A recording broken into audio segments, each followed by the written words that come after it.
The following audio is intended for mature audiences and contains adult content, graphic language, graphic violence, and strong sexual content. Viewer discretion is advised.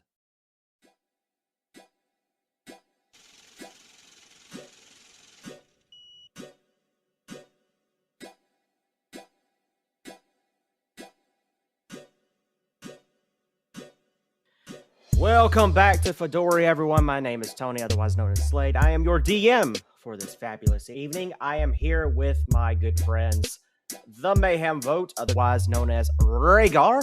Good evening. And we follow up with our new friend, Mr. Rob, otherwise known as Ubberoob. Alright, how's it going today? Guys, I am no bad again. Let's get some good games going to go tonight, boys, and let's back into it, boys.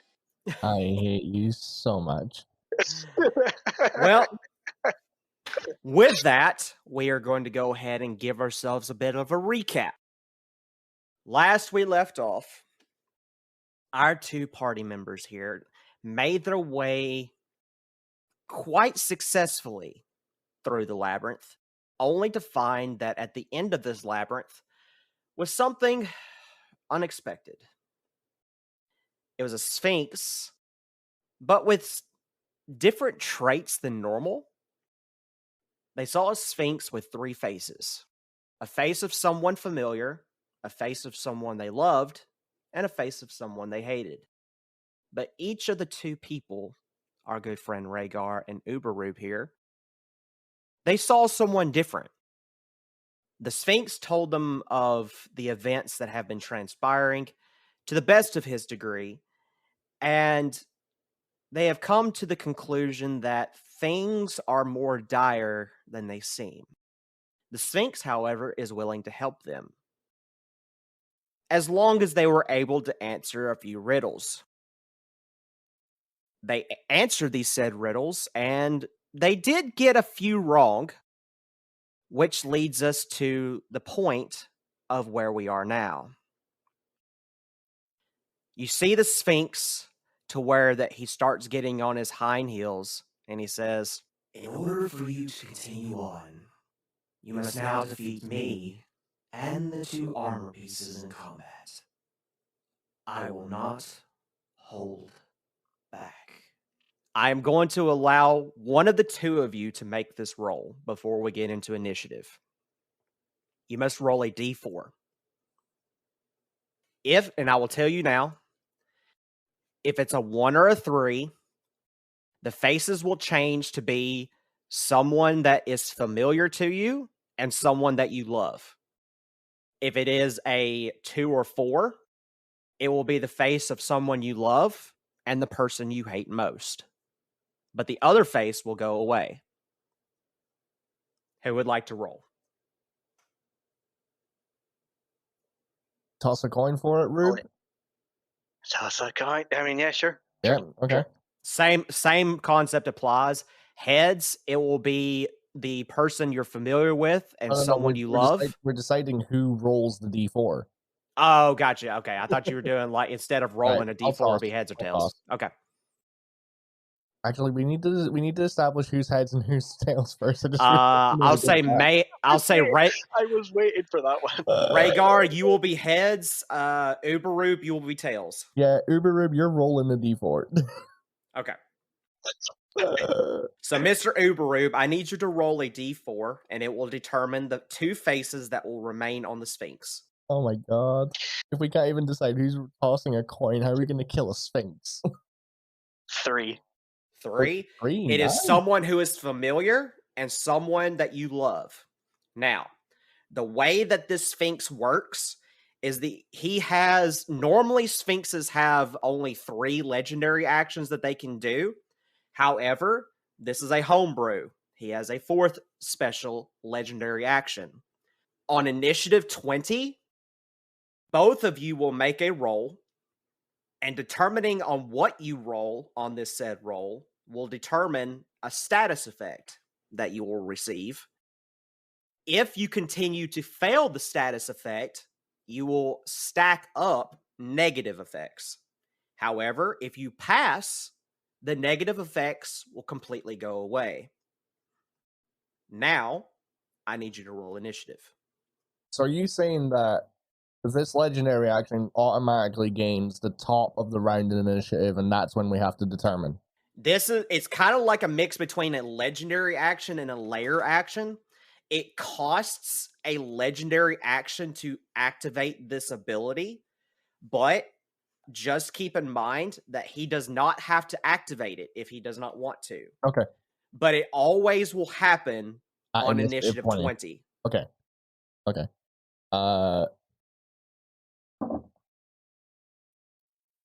That's a 17 on the initiative.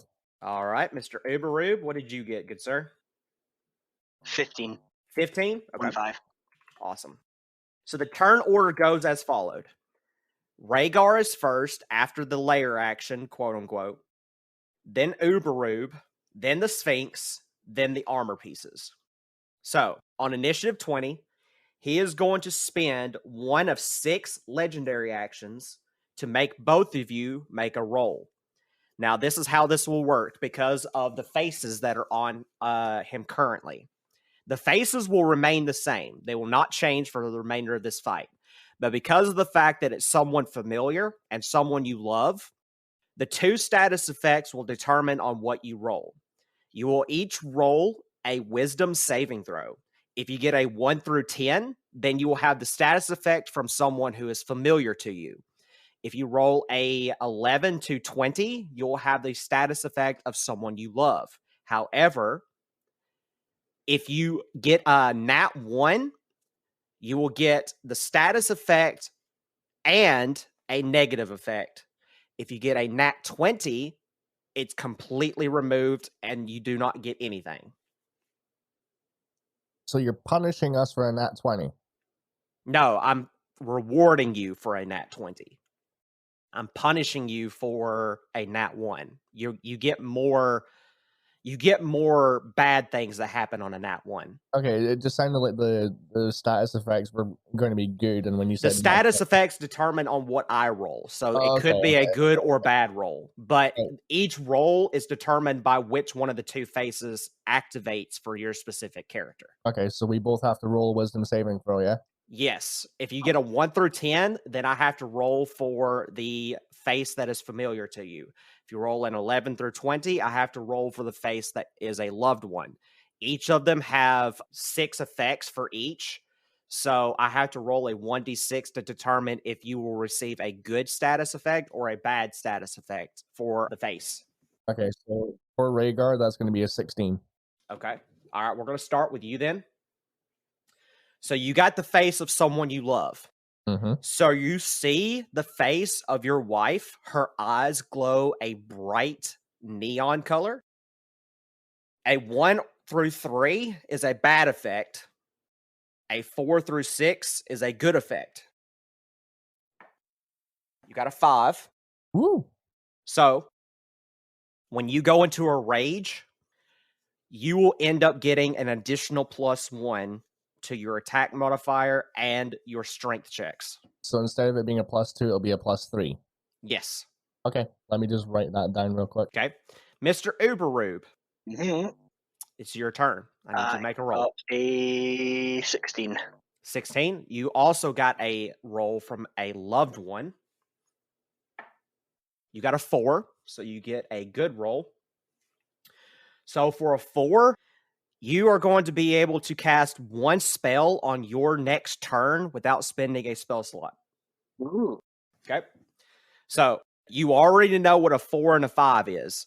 All right. But it pertains to each of your characters. So keep that in mind and write down what you got for your roll, because each roll is different for each character. Yeah. So you know what yours is. Yep. Mayhem, for a 5. So if you get a 5, you will activate that again. And you can only activate it on each of your turns if he spends a legendary action on initiative 20. Okay. So you get it for 1 turn. So on your next turn, you get that, and then it goes away. Then on the next time, if he does it again, then you re-roll. And if you get the same roll again, it just comes back and you get to use it for that turn. For And mine, though, you said that it was when I rage. So does it last for the duration of the rage, or is it literally just one turn within it's that rage? one turn while in the rage. Right. Okay. All right. And the same goes for you, Mr. Ubberoob. It's only for that specific turn. Once you use that one turn up, it's gone. No matter if like you spend the spell slot or not. So say like Rhaegar decided not to go into a rage on his next turn, it still will go away. And it will go back to being to where that it will be normal again. Unless that it goes to initiative 20 and everything goes to where he can re-roll again. Okay? All right. So that's initiative 20. Rhaegar, it is now your turn. Looking up at the face of Rhaegar's wife, he's gonna ready his great axe, but he's just gonna mutter to himself, "I really don't want to do this." He's going to move within 5 feet. If Roll20 will stop pulling up the token settings, that'd be great. Sure. I would like to rage. Okay. And I would like to take my first swing with the great axe. Go for it. So that is, sorry, math is hard. It's been a long day. 18 to hit. That just hits. Okay.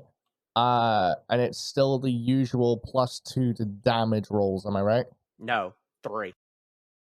You said because you're in rage. You said it was only on attack rolls and strength checks. Now, anything that applies to your rage bonuses, you add a +1 to. Okay, so the damage will be 1d12 plus 7 then. Yes. All right. That is 17. Okay. Alrighty, let me. Do those bonuses still apply to my next attack since it's still the first turn? As long as it's your turn, then yes. Okay, I'm gonna take another swing. When you end your turn, that's it. That's the last of it. What was the first damage? I'm sorry. 17. Okay. And that's 19 to hit. That hits. And that's 15 damage. Okay. And then I would like to back up just a little bit so that I'm not quite as close. Okay. Sounds good. And that is your turn. And your status effect now goes away. Cool. Ubberoob, it is your turn. Okay then. I'm going to look directly at the face that's familiar to me. Okay. Basically just going to say, I wish I had some more yellow. And then I'd like to cast the Chaos Bolt, if that would be allowed.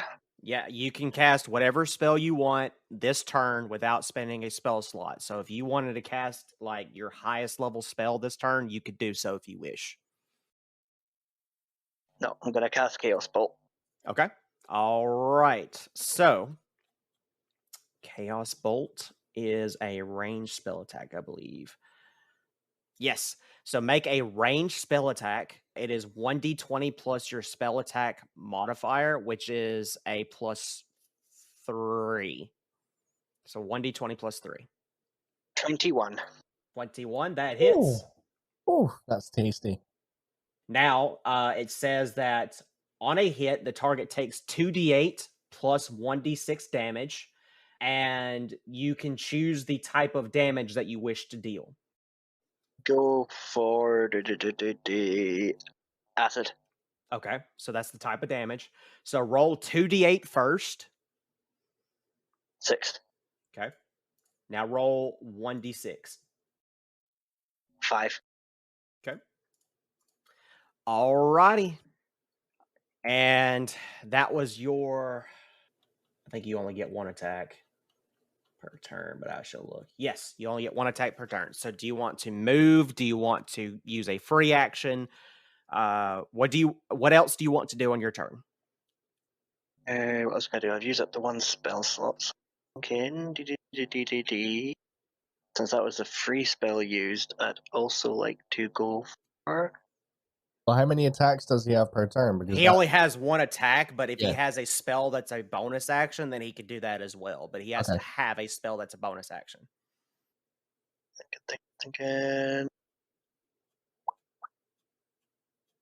Would call lightning class as that? Call lightning? No, still a no. Yeah. No, it requires an action. So when under the spells, that first little circle to the left, if it says 1 ACT, that is 1 action. If it says 1 EA. BA, then that is a bonus action. If it says 1 RE, then ACT, that is 1 reaction. Right, so this is really the BAs I'm looking for then. Yeah, you're looking for a BA.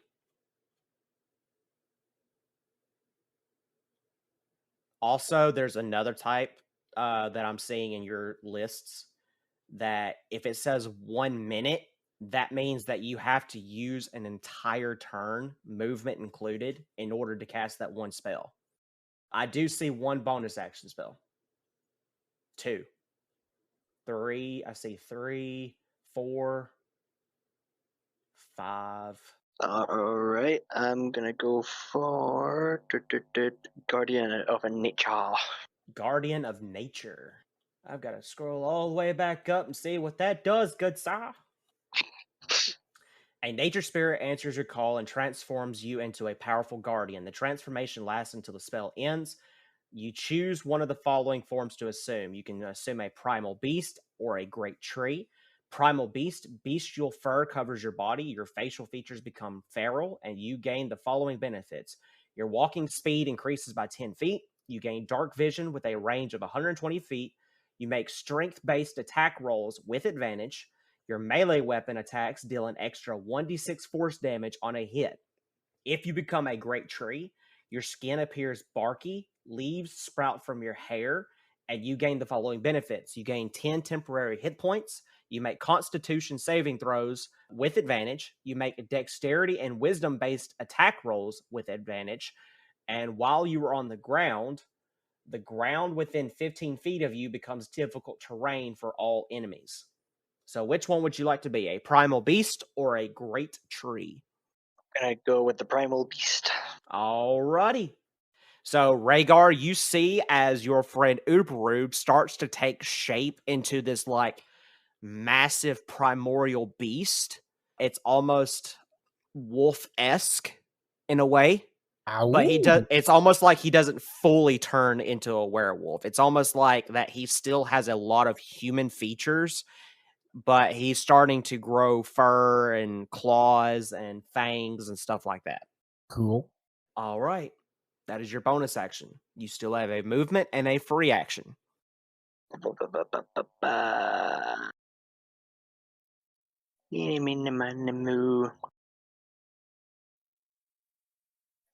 I'm gonna move towards the armor on the right. So you're going to move right here. Mm-hmm. Okay. All right. And is that your turn? Yep. End turn. Awesome. So your status effect now goes away. So you no longer have that. The Geno Sphynx is next. He is going to cast greater invisibility on himself. So this guy now becomes invisible. You can't see him. But he is going to move right here. He is going to attack Ubberoob with advantage. And he's going to make a claw attack. That's a 21 to hit. 2d8 plus 4. 18 damage. And that is his turn. So Ubberoob, you take 18 points of damage. You feel as if your skin just got scraped by something, but you can't see what scraped you. What? All right. So that is the Sphynx's turn. We now go to the animated armor. The one on to your right, Mr. Ubberoob, is going to make a swing at you. He is going to try to punch you in the face. Trying to be cute. 15 I plus didn't want to 7. say anything. I mean, what? 22 to hit. I think that just barely hits, Tony. 22. I think that just about hits. Right. Poor little Ubberoob, the fucking little druid kid's getting pummeled today. Oh, fairness, I'm still wrecked from the yellow stuff, so. 3, 6, 6, 7, 8, 9. You take 10 points of damage from the punch. God, Tony. And that is his turn. Next up, we've got the other animated armor. And he is going to move over to Mr. Rhaegar over here. Bring it, Scaly boy. And he's going to attack you. 13 to hit. Nope. All right. That is his turn. We go to initiative 20. He is not going to use a legendary action. So, Rhaegar, it is your turn. I want to crumple this suit of armor. You can do just that. That is a 16 to hit. That hits. 13 damage. Okay. And then on the second hit, 24 to hit. That hits. And 12 on the second hit. All right. He is on death's door. For my movement, I would like to go and position myself right here. Okay. I get an opportunity attack because you came into my space. Oh, with yeah. the Geno Sphynx. Oh, yeah. And I get advantage because I am invisible. Oh, yeah. That is a 24 to hit with a claw attack. I think that just about hits. I bet it does. It is going to be 2d8 plus 4. No. Because I'm in rage, right? So I've got you'll get resistance to it. Yeah, so it's still going to be 2d8 plus 4, but then I have to half it from there. 5, 6, 7, 8, 9, 10, 11. So you're going to take 5 points of damage. So it's rounded down. Yay! And that was his. That was that. Okay. So anything else on your turn? After getting hit by that attack, I'm just gonna scan around the surroundings real quick, and I'm just gonna say, "Don't hide. Show yourself. You want to fight? Make it a fair fight." All right. Ubberoob, your turn. Mr. Ubberoob. Ubberoob. Fuck no, he's going to screw up all your souls. I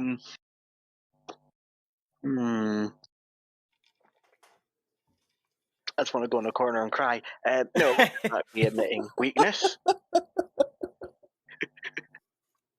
Oh, man. I'm out of my yellow stuff. I need more yellow. You're crying. More yellow weed. You're crying internally. That's what matters. When you after you became a god for a couple of minutes? Yeah. I hate this form. This mortal form does nothing for me. Oh, man. You have no power here. Mr. Sphynx. To be fair, you can very well use your turn to smoke another joint because you have 3 left. And you still have the reaction spell. That's a free spell if you wanted to use a reaction when something tries to hit you again. I can just imagine this Sphynx is looking at Ubberoob, just like how the Hulk looked at Loki in Avengers, just like, ha ha ha, puny god. Puny god. But that's up to you. You can smoke another joint as your action if you would like, or you can do your normal stuff. Do whatever. I think this turn I'm going to go with something normal. Not quite the celebratory stage yet, so... Okay, sure. I'm still in primal beast form. Yes, you are. I've got with that one. You are indeed. If it was worth causing a spell, if it's worth going and biting his head off, but I can't do that because, can't. If you bite him, it's going to be basically to where that you're going to be able to roll like an unarmed strike, unless you want to use your bow in your feral form, because you're not like a werewolf. You still have the human capabilities. You just like have the looks and the stats of if you were to become like a werewolf-esque type creature. So you could go and use your longbow if you didn't want to cast a spell this turn. It would be a 1d20 plus 8 to hit, and then your die goes to 1d8 plus 4 plus the 1d6, I believe, is what the Guardian thing gave you. So let's see. I think We it's still have the abilities that we could levitate / fly from the pub. You probably still have fly. I say probably. you still have fly until the timer goes away, and the timer has not gone away yet. Rhaegar can fly indefinitely. He can fly for forever. I'm a fly boy.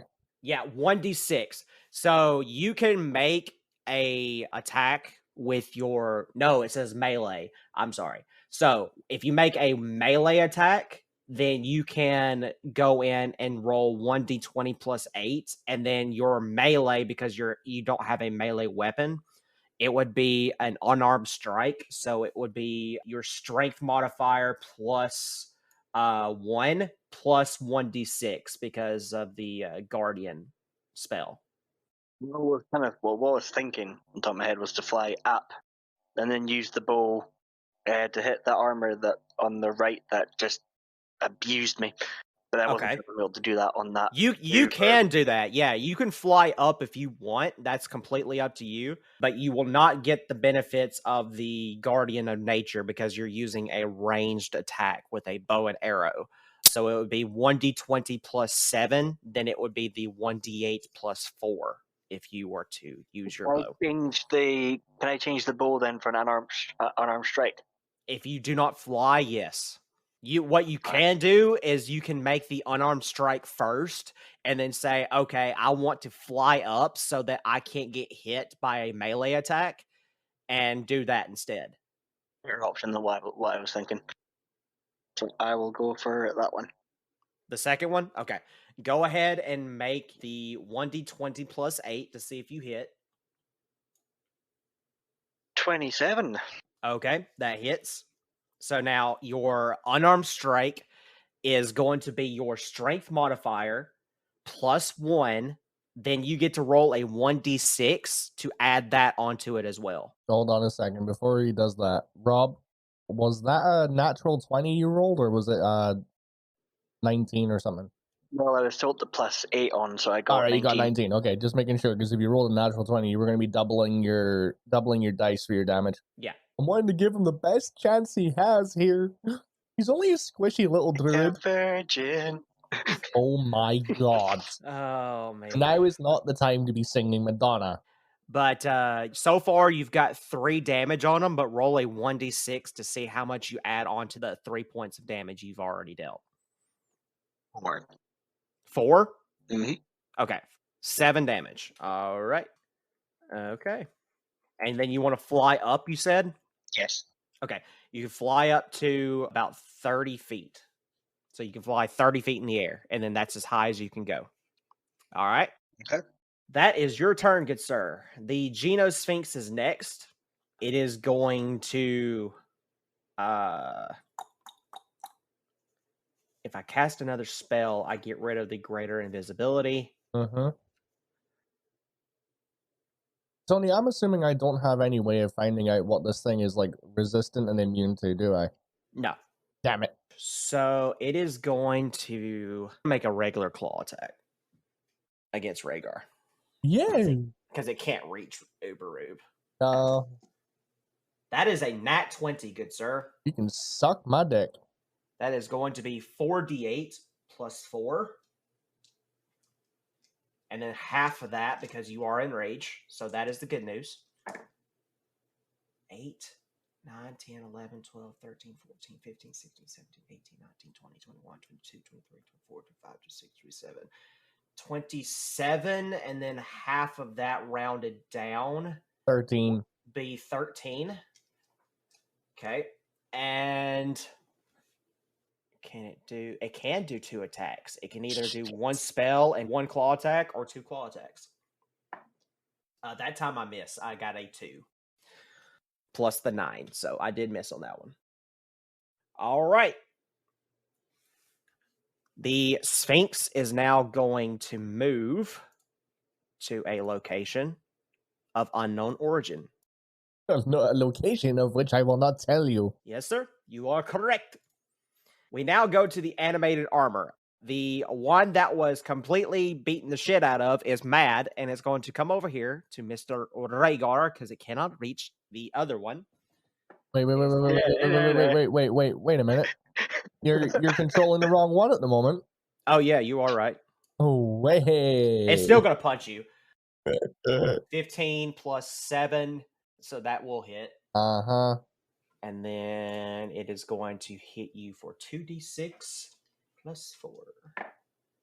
That is 5, 6, 7, 8 damage. Half That's its 4. And it will be rounded down to 4.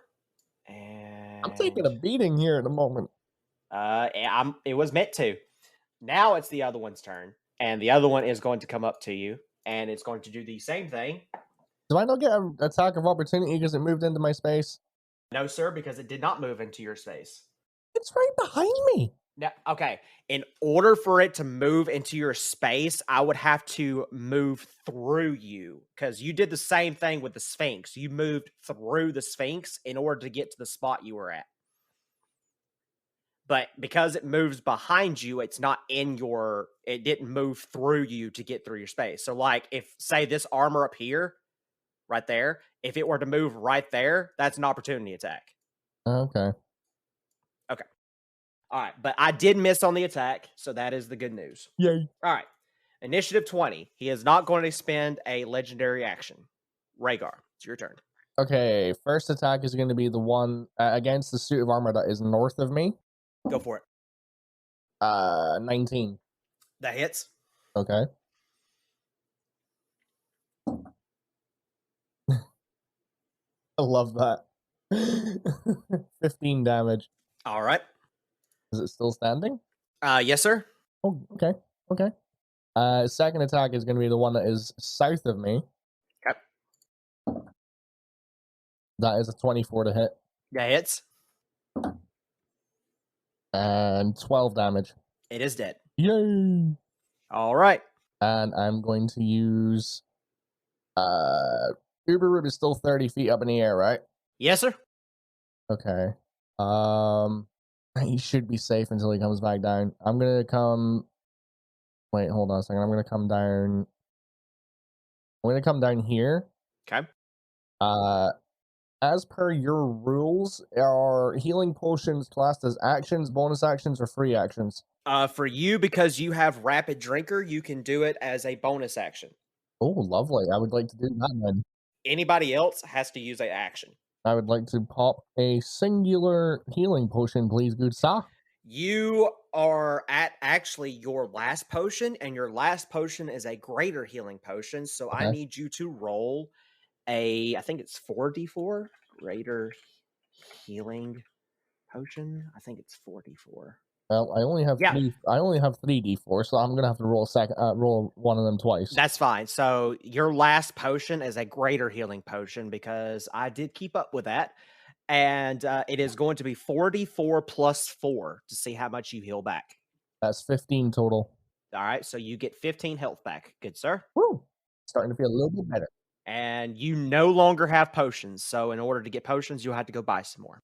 Awesome. Okay. All right. Do you want to do anything else? No, I'm good. I'm good at the moment. Okay. Mr. Ubberoob, it is your turn, good sir. You are 30 feet up in the air. What would you like to do? There's no fair. Go. We got I would like. Do I go funny or do I go serious? Now I'm gonna go serious in this one, so I'd like to take out my bow, good sir. Okay. Sir? Good sir. I would then like to. Oh no. Look at the other armor piece. What you knowing at, Mr. Rhaegar? No, you dipped into a particular accent, like very briefly. I genuinely thought you were going to stick to it. Well, I could try, good sir, but no.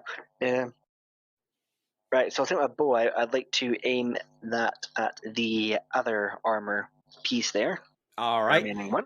Go ahead and make your 1d20 plus 7, please. Okay. 25. That hits. Now make 1d8 plus 4. 13. It is dead. Yay! Look, Rhaegar, I did something. Woo! All right. So both armor pieces are gone. That was your attack for your turn. Do you want to use your movement while you are currently flying, or would you rather just stay where you're at? I would like to go back down and fist bump Rhaegar, but I don't want. I'm not going to do it, so I'm just going to go right down to the floor.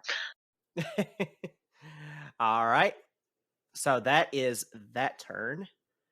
I'm going to go ahead and remove the armor pieces because all that's left is the Sphinx and you two guys. Sphinx is up next. He is going to have to come out of invisibility now in order to do anything. So he is going to do just that. And he is going to try to cast a spell at I'm going to say he's going to try to cast it at Mr. Rhaegar. Oh yay, however did I think he was going to do that? So let me see, what would I like to cast is the question. Disintegration. I know I can cast it, it's just a matter of will it actually do anything. I know how to use it, but I don't know how to use it. I know how to use it, but I don't know what it does. DM, have you got both of our character sheets pulled up by any chance? I have his pulled up, I don't have yours. Okay. Because I'm a liability. Well, fucking you said The only reason I have his pulled up is because I don't have his memorized. I have yours memorized. I mean, come on, Rhaegar. The first thing that happened was I went into a cave and I smoked a fucking joint. What did you do? Knowing the statistics of the Sphinx itself, it's not going to cast the spell on you. It would cast it on Ubberoob if this is going to cast it. So I'm not going to cast it on you. I'm going to save that for Mr. Ubberoob because it knows how important Mr. Rhaegar is. It is going to instead cast... I'm going to cast Darkness. Oh, fuck. The only person who would be able to see me. Yep. So Ubberoob would be the only person that would be able to see me when I cast this, and it is a concentration spell. So I'm going to cast Darkness. Everything within 60 feet of me is now completely encased in a magical darkness. The only one who has the capability of seeing me is Mr. Ubberoob. So Rhaegar, if you are to try to attack the Genosphinx, you will attack with disadvantage. All right. So it casts Darkness, and that is its turn. Initiative 20 is up. It is going to cast or use one of its 6 legendary actions, so it's used 2 to make the 2 of you roll again. So I need you both to make a wisdom saving throw and tell me what you rolled. 18. All right, so you got a good one? I did, yeah. So you got a 3. Oh my god. So you get a bad status effect. Aww. And I will tell you what that is here in a second. Die. Mr. Ubberoob, what did you get? Oh my god, got a 20. You got a nat 20? Okay, you ignore all effects. No. He said he got 20. Yeah, I rolled 20. I did the d20 and I got the 20 came up. You got a nat 20. So what's your modifier for your wisdom saving throw then? I want to know how good his wisdom is. He got a... Oh, so you rolled a 17 on the die, but then you added the 3. Okay, got it. Is that what it is, Rob, or did you actually roll a 20? I rolled a 20. Okay, so you rolled a nat 20. Okay, so you ignore the bad status effects automatically. So I do not roll a d6 for you. So you are going to get one random good effect, and I have to roll this to see what you get. Okay. All right. So, fuck me. Okay. All right. You cast Fireball. Who, me or Ubberoob? Rob. He cast Fireball for free. Ooh. So he automatically casts it. So I need you to. No, it automatically hits. I'm sorry. I just read that. All right. Roll 8d8, good sir. Oh my god. 8d8. Get out. Yes. That Roll is 8d8. that's a max damage of 64. Yeah. Which, if he fucking pulls that off, that'll be incredible. 4 more to go. 8d6. I'm sorry. 8d6. I apologize. I just now read Okay, it. so he's got to roll all those again. You 8d6. bastard. I'm sorry. I had 2 8d6. more to go on the 8. I had 2 more to go. 8d6. My bad. I'm sorry. I 8, apologize. 8d6. Okay. Yeah, 8d6. 6. 6 for the Sphinx. Okay. Okay, so that would then.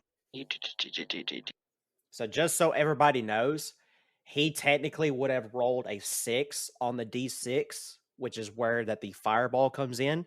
So now Mr. Ubberoob knows that a 4 gives him a free spell to cast for his turn. He does not know what the 5 does yet, and 6 allows him to cast fireball once on the initiative turn. 38, my good sir. 38. Oh, Alrighty. good show. Thank you, good sir. Thank you. All right. Mm-hmm. Come on, He's you still asshole. standing, but he's not looking too good. He's not All looking right, come on, bad. give me my status effect. All right, so you rolled a 3.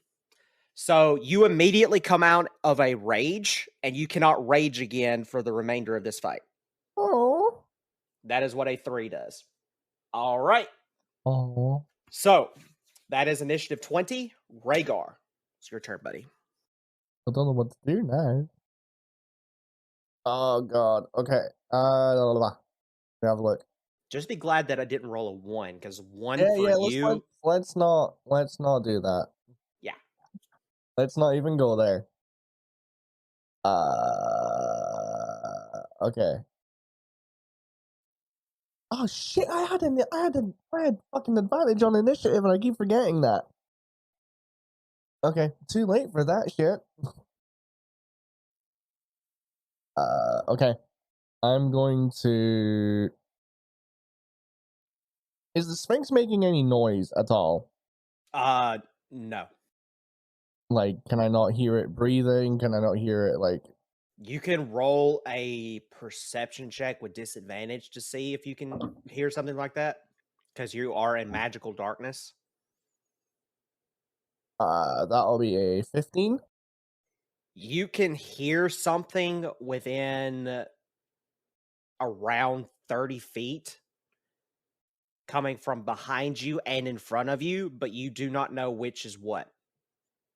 Okay. I'm gonna take a stab in the dark and just, like, come down this way.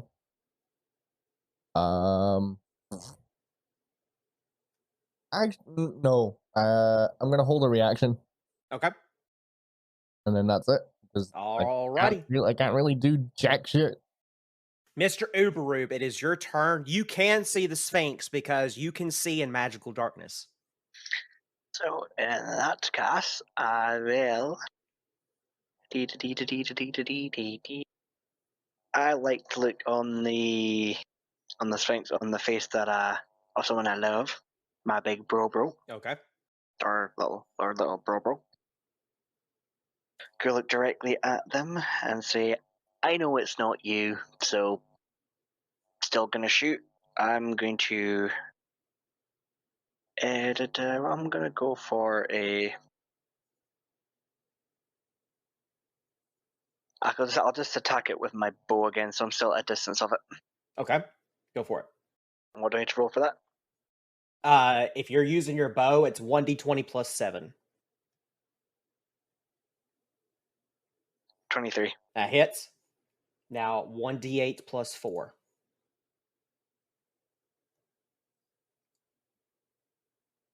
11. Okay. Put down the bow and then Don't know what else to do, man. Better figure something out quick. I'm just gonna cry. What bonus actions have you got? He can cast 5 bonus Ooh, action I'll tell you. spells. Not But at the if- same time. I've just seen one, but I lost it. Yeah, it was on my yeah. phone, I So lost if he casts the one. casts another bonus action spell, it cancels out the one for the nature one though. I still want to keep that. Although I've attacked with a bow, can I still attack my unarmed in beast form? Or is that No, that's you've an already action. used your attack for the turn. So if you Yeah, you cast a spell as your bonus action, then you will cancel out the guardian thing because it's the concentration spell. But you can do that if you so wish. I think I'm then gonna, because I can still see the Sphinx, I'm gonna move. Obviously, I still can't see the map properly again, but I'm gonna move back probably a bit closer to Rhaegar. Wait, can I still see Rhaegar? Yeah, you can see everybody. All right, then I'm wanting to move back, kind of somewhat close to Rhaegar. So like right there, maybe. Yeah. Okay. Awesome. All right. At the end of your turn, it's going to spend 3 of its legendary action points, so it has 1 left, and it's going to cast banishment on you, Mr. Ubberoob. You now need to roll a charisma saving throw. Oh, fuck. And that would be 1d20 minus 1. 17. 17. You just pass. Just. So you feel as if your body starts to shift and move in a very like awkward, weird way, but then you snap out of it and you're just perfectly fine. Nothing happened. Did the Sphinx give me some yellow stuff? No. You wish. So that is your turn.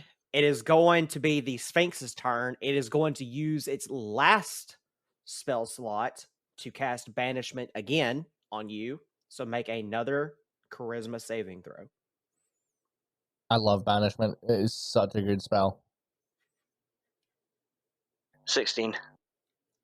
You do not pass. So, no. So, Mr. Ubberoob, you feel your body start to shift again. This time, you're gone. You completely leave, and you no longer see Rhaegar. You don't see the Sphynx. However, I will tell you exactly what you see. And this is something that specifically fits for something that will happen later on. So don't worry, you will return. Yeah, so the spell only lasts for a certain period of time. So that's the good news. It's a minute, isn't it? It is a minute. Yeah. But this is not his home plane. He gets banished to a different plane. You are still flying. So that is also another good news. Mr. Ubberoob, the moment that you reappear into this other plane, you see something very odd. You see these extravagant, tall buildings, massive in size, bigger than anything that you have ever seen in your life. This city that you currently just teleported into is so large in size, it is quite literally quadruple the size of the capital city itself. And that's pretty damn big. You also see something else that's very odd. Something you've never actually personally seen before. You see ships that are flying in the air.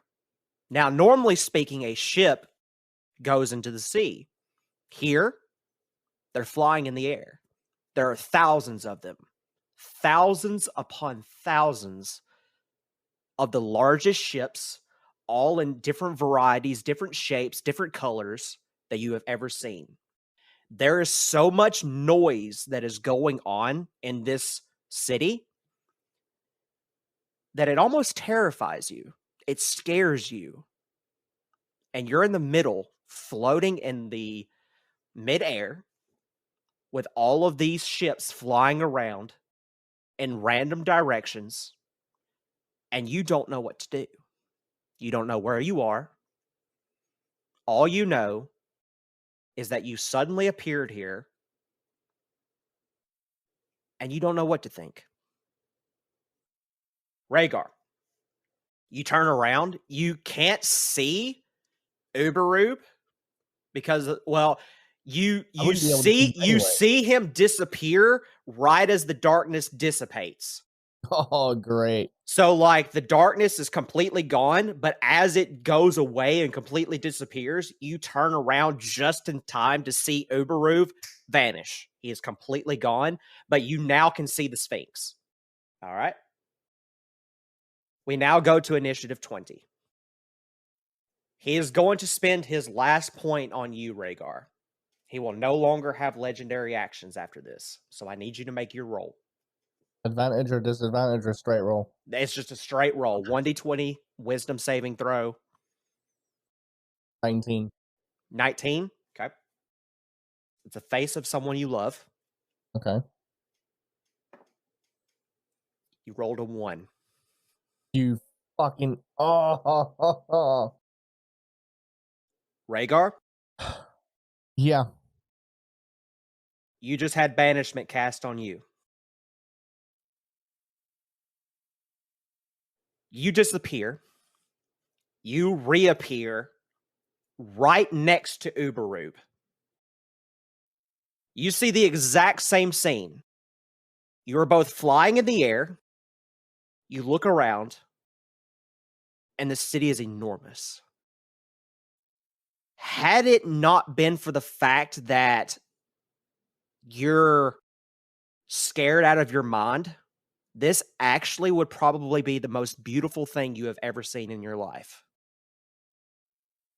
It's strange to see something as advanced as this is, but you see flying ships, you see quote unquote skyscrapers, you see bright lights, you see all these strange things that you have never seen before. However, I need you to roll me a perception check.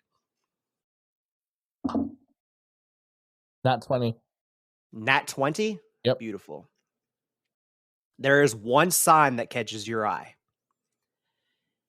You see a sign that is the biggest of them all in the brightest light in the very center of the city. The sign says quite simply, "Welcome to Orgath, capital of Eberron."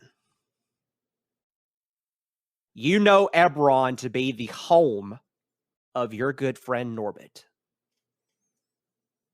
You are now in the capital city known as Orgath on the plain of Eberron. You wait a couple of minutes. You both feel your bodies shift back. You're back into the actual plane that you came from, right at the last spot that you left at. And Rhaegar, that is your turn. We skip your turn and we go directly into Ubberoob. What do you do? What the fuck was that? Fine. Oh. So first of all, I'm going to say this thing. What the flying fuck was that? And then I'm going to use my unarmed strike on him. Okay. All right. You need to. I'm going to move you up right next to him. So it is going to be 1d20 plus 8 to hit. 21. That hits. Now it is going to be your strength modifier plus 1 and then add an additional 1d6. So it's starting off at 3 points right now. So roll a 1d6 and see how many points you add on to that. 6, so that would then be 7. So 7 total? Mm-hmm. Okay. All right. He's looking really hurt. He is not on death's door yet, but he is looking extremely hurt. Is that your turn, or would you like to do something as your bonus action? I still want to be in beast form, so I'm gonna end it. Although I'm gonna get a beating from it, I'm gonna end it. Gotcha. All right. It cannot cast banishment again. What happens to the reaction I was holding? It fizzles out because of the one that you rolled. Okay. I need to see about this spell, though, because this spell, I know I selected this spell for a reason, but I can't remember exactly what I did it for. Okay. I did select this for a reason. It was on the case that you did roll a 1 on the die, and you did. Okay, so it can cast this without spending a spell slot once because of a special ability that it has. And then after that, it cannot cast any spells on its next turn if it does this ability. Mm-hmm. It's going to cast a spell called Legend Lore on you, Rhaegar. Okay. So you now have, on his turn, the capability to name a person, place, or object. Whatever you name, I have to give you information regarding whatever it is you just named. It might not be the answer you're looking for, but it will be an answer to whatever you name. And it Okay. was in the case of you rolling the 1. And does this happen every turn? No, Or... just this one turn. You have to use it now. Oh shit.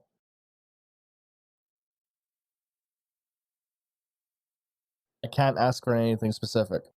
It has to be a name, place, or object, and you can only name one of those. I can't ask for certain information. No. Right. You name one of those things, and I give you information on whatever it is you name. I know what I want to ask, but I don't have their name written down. Because I don't actually know if I've heard it. So if I gave a description of a person, would that work? I would allow that. I want information on the vampire. Sora? Yes, the one who decimated my wife and kid. Okay. So, the Sphinx looks at you and says, "She was turned against her will. When she found out in hell the true plans of Aemon, she was against it. It was Zalanthia that turned her into what she is now. However, she liked it so much that she shared her gift with the rest of her race. The dwarves are not extinct. They have simply evolved. And they are living in your old hometown, at the mountain's peak, at the very center, where no man has entered before." Okay? So, with that information, you now know that their home base is quite literally at your home. Yep. Okay? Cool. That is the Sphinx turn. Initiative 20, it cannot do anything because it no longer has legendary actions. So, Rhaegar, it is your turn. I'm gonna fucking swing. Go for it. 20. Soft 20. Soft 20, okay. That hits. I'm not enraged, so I can't add a bonus. 14 damage on the first attack. All right. And then on the second, 26 to hit. Yes, sir. And a 17 on the damage. Rhaegar? Yes, DM. He is at the door. He's at the door. Okay. Okay. With my free action, I'm assuming that I can visibly see just how badly beaten this guy is. Yes. Right. With my free action, I would like to turn to Ubberoob and just say, now's your chance. We have to finish him now before he sends us somewhere else and we're not able to get back. Obviously, I don't know. Obviously, I don't know that he can't cast banishment anymore, but, you know. It is your turn, Mr. Ubberoob. Sneeze on him. I think I know what I want to... Sneeze on him. I dare you. I know what I'd like to cast. I don't know if I'm allowed to cast it, though, so I will question for the DM first. Sure. Can I cast Infestation? You can indeed, because it will cast cancel. anything. It will cancel out your current spell, your concentration spell, but you can cast it. Yeah, you can cast anything. I'd like to cast it then, Mr. DM. You can do just that. Infestation it is. It will be... Let me see how much damage it does. Yes, 1d6. Okay. I have to make a Constitution saving throw. If I fail, then I get moved in a random direction. I did fail. So, roll your 1d6. Tell me what you get. 6. You rolled just exactly a 6? Exactly a 6. Okay, you've killed him. Because 6 was exactly what you needed in order to kill him. Fuck off. So, oh yay. You see as the Sphinx takes a step back and it's swaying back and forth, it finally drops to its knees, and all it does is says and looks up to the two of you. Good job, gentlemen. Go home. And then you see right where he was standing at before, up at the top of the stairs, the two pillars form to make a portal. The Sphinx disintegrates into ash. Damn it. What do you do? I wasn't going to do what I was going to do. So, not wanting to waste any time, I'm just going to yeet. Okay. All right, Mr. Ubberoob, I assume that you follow? Mm-hmm. Okay. So, you guys land back in the very center of Battania. You come out of the portal, and you're in dead center, right next to where the tavern is. You look up, you can start to see that the barrier is starting to deteriorate. It's deteriorating really slowly, but it is going away. You see a bunch of elves that are standing outside. They all look up and see that it's starting to crumble that very slowly. You can tell that it will take some time for it to finally fully go away, but it is going away. That at some point here soon, that the barrier will be completely gone and they will be allowed to go back out into the real world again. You also can feel that there is a strong magical presence coming from the direction that the Ent was at. And all of the elves are super excited. They all come out. You can see Muham Voot. You can see the bartender. You can see all of them guys. They're all coming out to you. They're all excited, having a grand old time. They carry the two of you back into the tavern. They pour you some drinks. You guys are partying it up like there's no tomorrow. You suddenly find yourself to where that it's nighttime. And the two of you find yourselves at the base of the tree. Right where the Ent's at. I'm going to put you there, Mr. Ubberoob. I'm going to put Muham Voot right next to him. And I am going to put Mr. Rhaegar up at the front.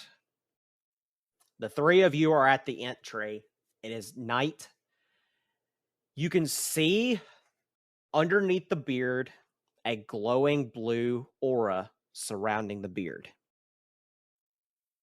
Muham Voot looks at you, Mr. Rhaegar, and simply says, "Bro, that was like totally radical, man. I can't believe you fucking did it, bro. It's so totally cool, man." What do you say? I don't know what the fuck you're talking about. Well, you got rid of the barrier for us, dude. Hey, don't thank me. It was Ubberoob who landed the killing blow. No, man, it was him as well. Like I only made it through because your yellow stuff. Moo, I need more of it. Like, you can hook me up. I'd be grand. Now, I'm going to ask this out of session towards our good friend Rhaegar. Oh no. Do you tell Ubberoob the information that you were given? Oh, the Sora stuff. Mm-hmm.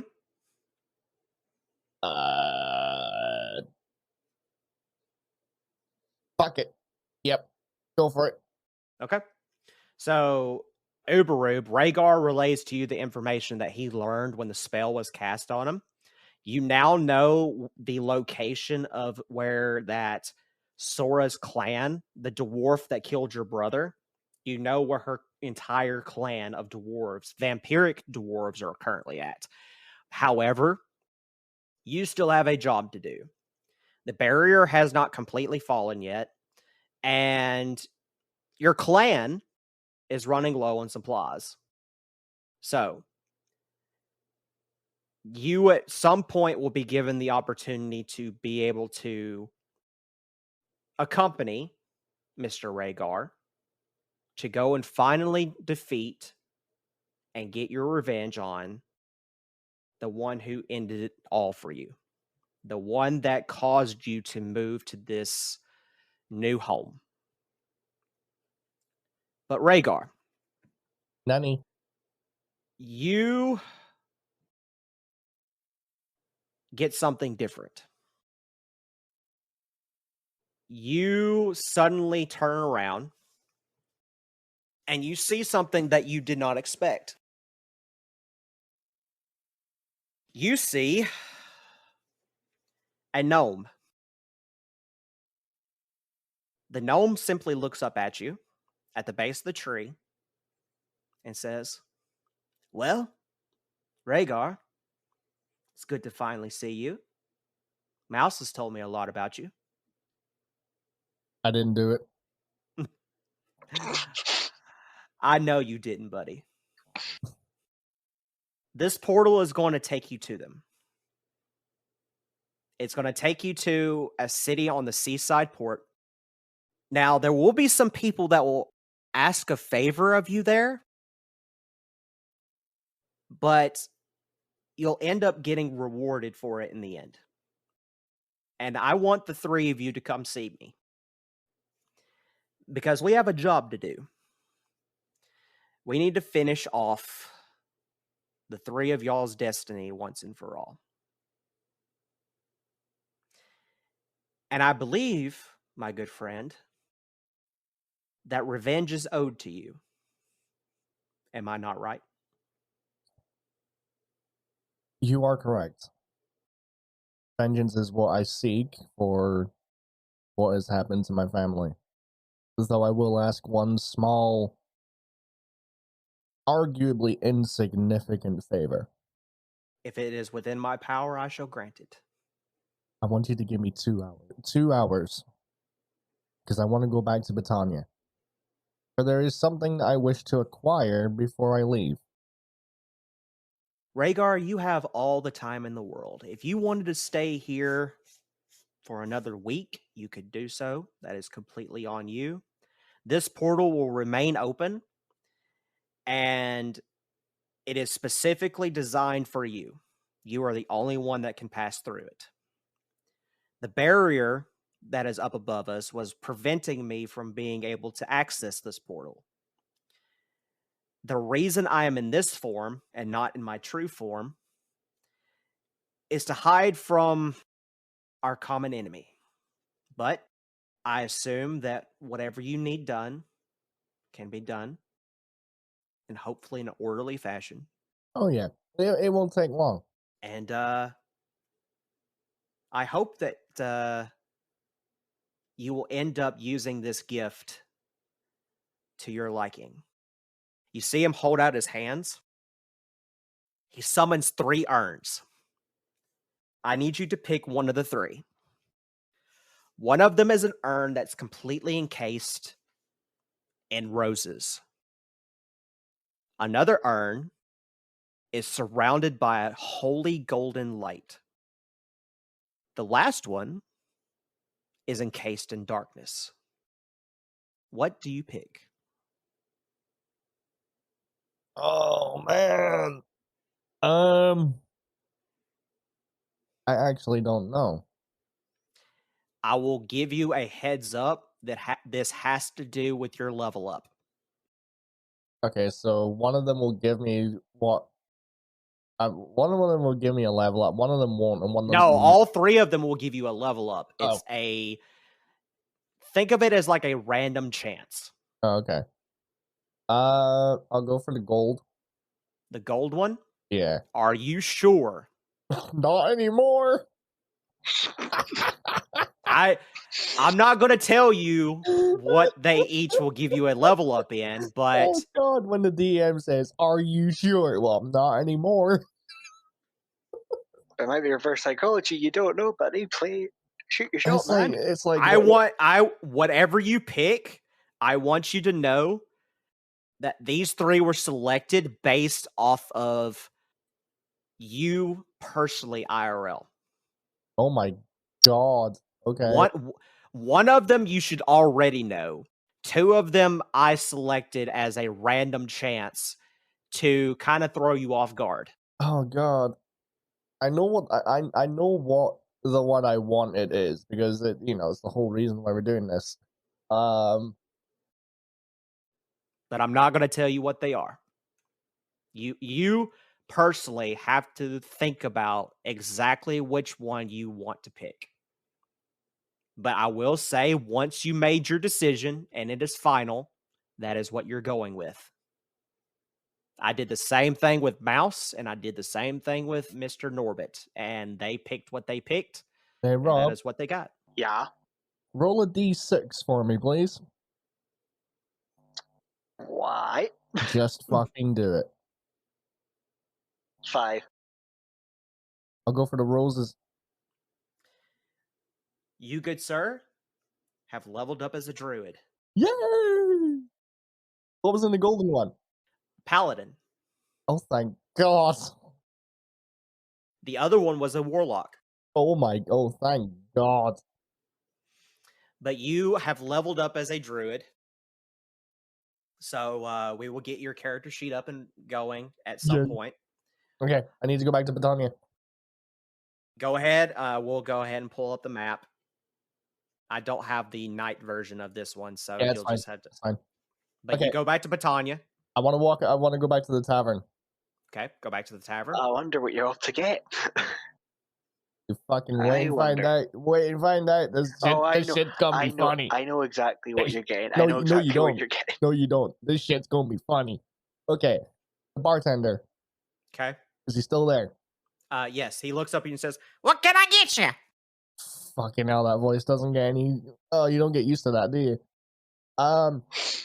Listen, my friend. I don't have long. I need to leave your beautiful city. I need to go and rejoin my friends. I would like you to concoct me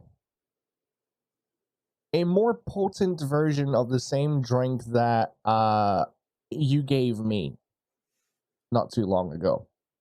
I want you to give me enough of it to fill this small vial, and I'm going to give him sort of like a 3-inch long cylindrical vial.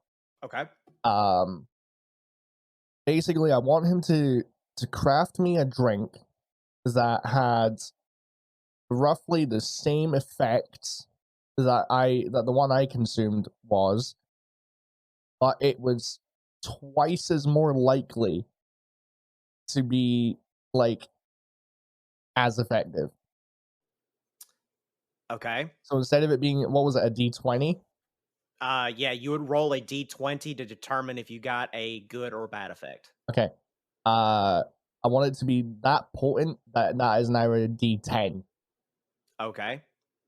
All right. I'll tell you what. I will do just that if you will do me a favor, He's I will holding- give it to you for free. Are you holding your nose? Yes, sir. Oh my god.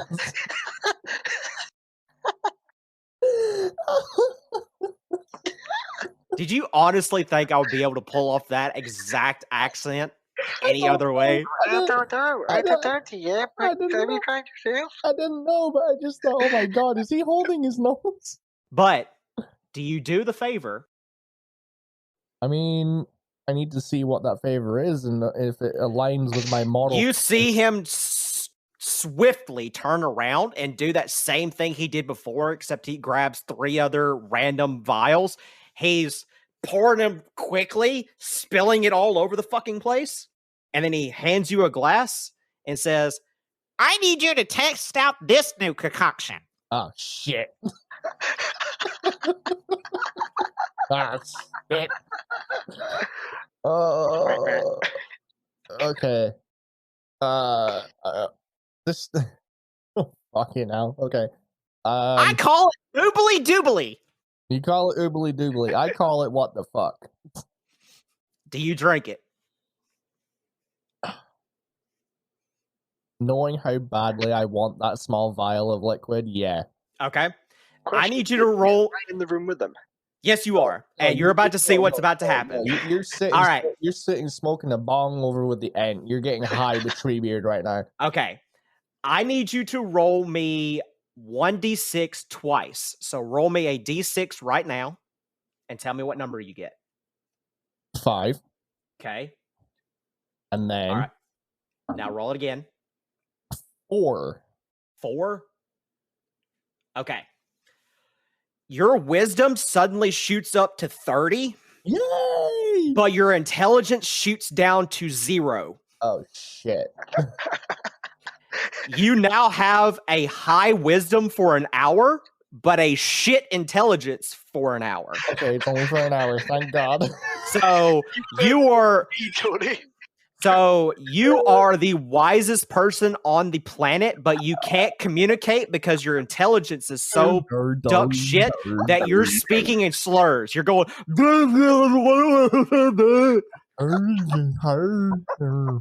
but you're super smart. You just can't figure out how to do other things. So basically, I'm Rocky Balboa. Basically. Wow. Yeah. Adrian. I swear to God, if I've offended anybody with that, I apologize. You see Rhaegar starting to pick his nose and then look at the giant blue boogers that are coming out of his nose. I want to flick one at the bartender. You flick it at the bartender. He's like, wait. Fucking massively important question first. Sure. Do I have that vial of liquid? You are not intelligent enough to know that. You asshole. But you flick the booger on him and he goes, well, that's gross. And then you see him turn around and you don't know what the hell he's doing because you're not intelligent enough to figure it out. But you see him throwing random vials all over the place again. He's just constantly throwing shit everywhere. No, I know what he's doing. I just can't communicate it. Yeah. But, so he does that. And then he puts it into your vial. And then he closes it up. And then he just politely puts it into your bag and then pats you on the head. And you're just going,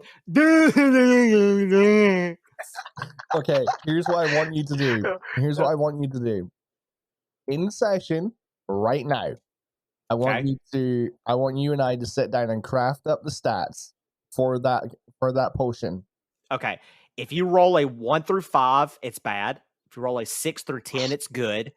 Okay, so that's to determine what roll you get. So let's go through the effects. Okay.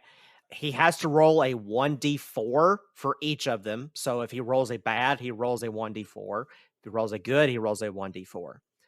And something will happen in regards to each of those rolls. We're gonna go through that right now. Okay.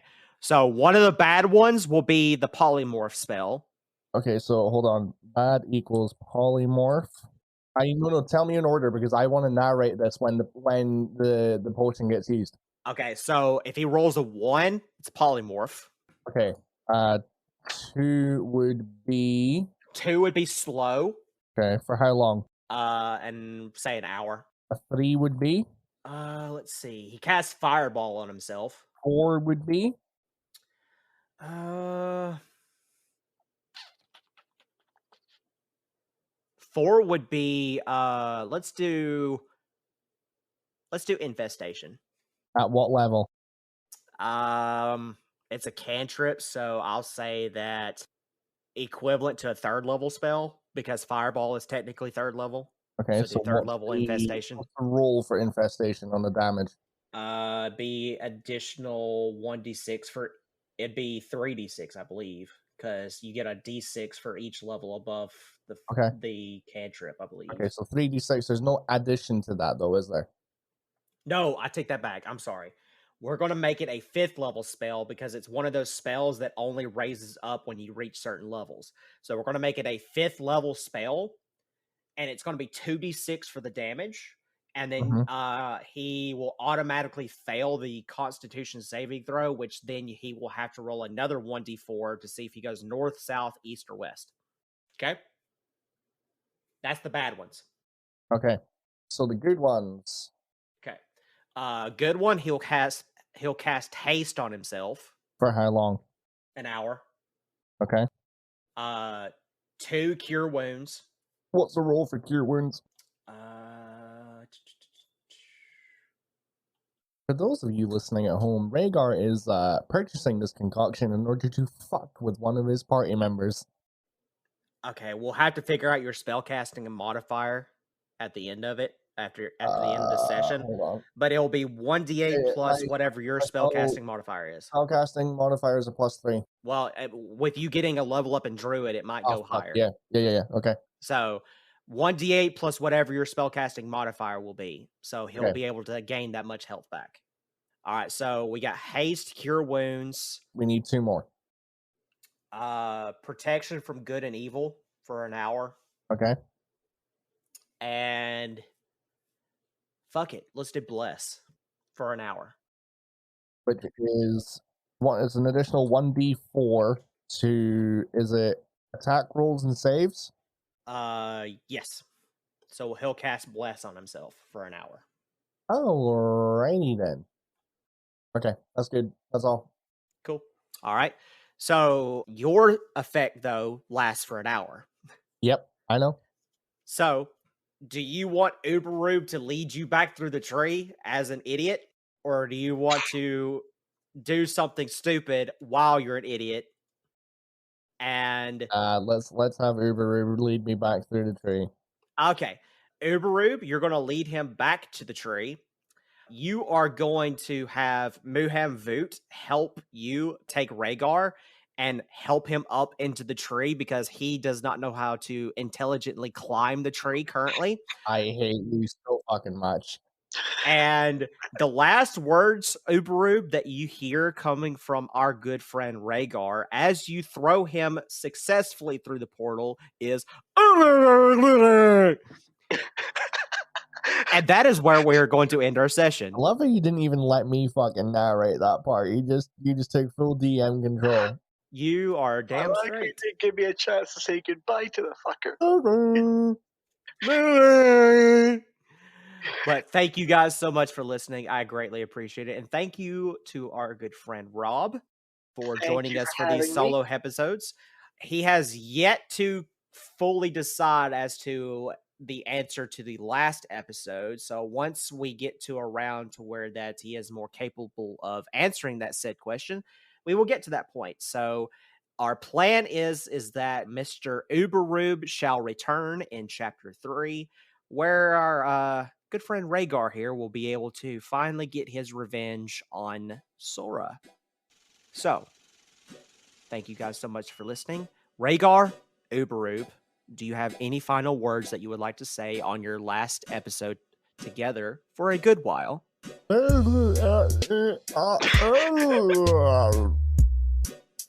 Which translated to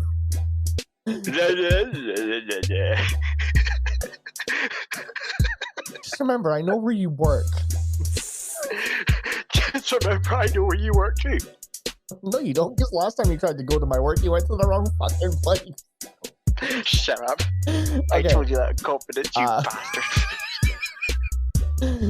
Which translated says, ladies and gentlemen listening at home, I hope you enjoyed these last 3 episodes, because I can't speak for Rob, but I can certainly speak for myself.